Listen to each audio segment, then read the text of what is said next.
একটা বছর হয়ে যাইতেছে আজ আমি বিদেশ ফিরে রয়েছি। মা বাবা, ভাই বোন এবং কি বন্ধু বান্ধব ছাইরাও এই দূরপ্রবাসে পড়ে রয়েছে। একটা বছর কিভাবে যে কাটতেছে সেটা প্রবাসী আমি জানি। আসলে ভাই বোন, মা বাবা, বন্ধুদের মিস করা যে কতটা কষ্টের এটা সবাই বুঝে না। যখন সেই বন্ধুদের সাথে বিকেলের আড্ডা দেওয়ার কথা মনে পড়ে তখন তো কোনো সুখী আমাকে সুখী করতে পারে না।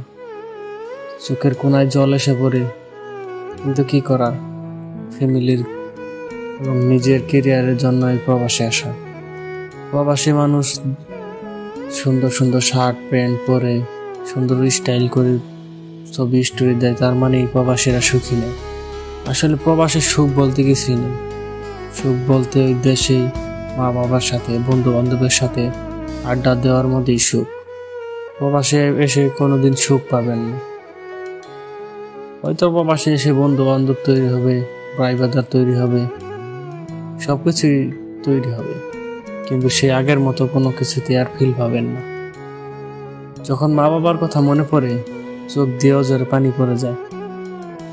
জানি না কবে হবে দেশে ফেরা হবে, জানি না বন্ধু বান্ধবের সাথে কবে দেখা হবে।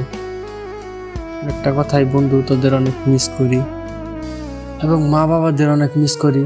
হয়তো মা বাবার সাথে কবে যে দেখা হবে একমাত্র আল্লাহ তাআলাই ভালো জানেন।